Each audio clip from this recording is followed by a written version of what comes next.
tonight's lesson is a too easy lesson on some simple things that you need to do when you're playing lead guitar. Tonight I'm going to start with vibrato.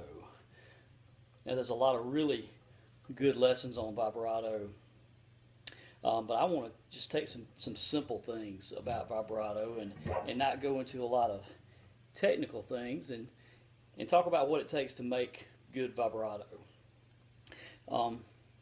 First, I'm going to take 4 simple little pentatonic minor licks and play them without vibrato.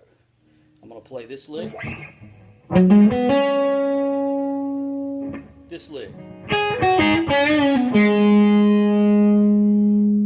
this lick, this lick.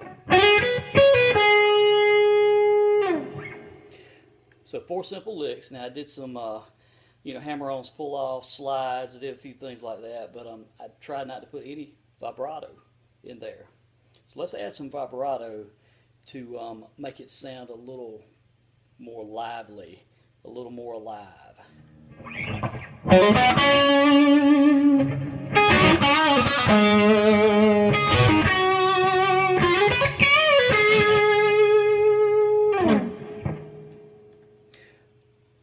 As you saw, I kind of moved my fingers to make that vibrato sound.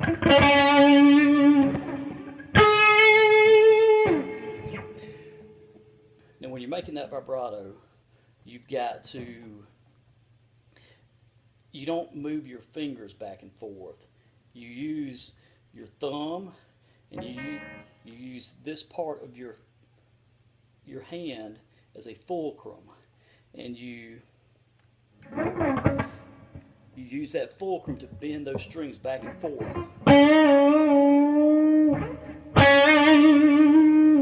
Now notice I'm bending them up, and I can also bend them down. And also, you don't have to use just the ring finger to make vibrato.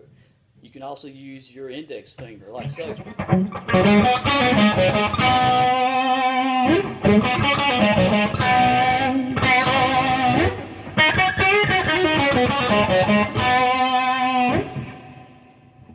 So again, it doesn't have to be your ring finger. It can be different ways. You can also do vibrato on a double stop. For example,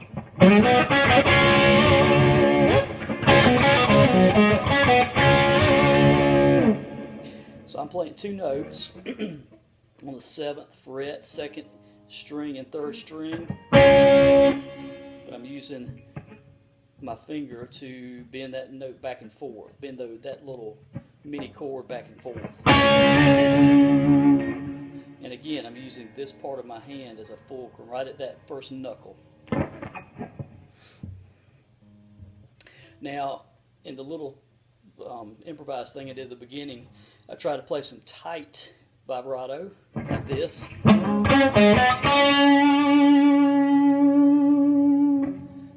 I also tried to play some wide vibrato.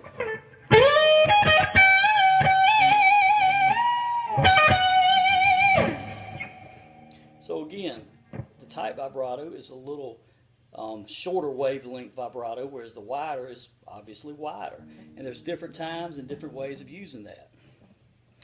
I'm also playing a Les Paul, and on this Les Paul I have number 9 strings, and I'm also tuned down a half step, which gives me more string or less string tension, so I can really bend it on this guitar. I can really get some pretty wild John Sykes, Gary Moore style vibrato.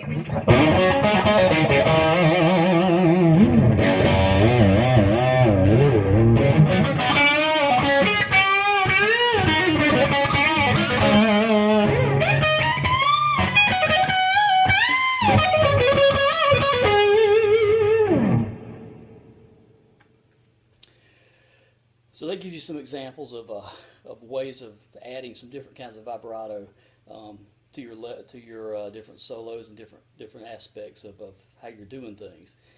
Now in some future videos I'm going to show you some other neat things to add into your solos, and some things I just did in that first improvised solo to start the video.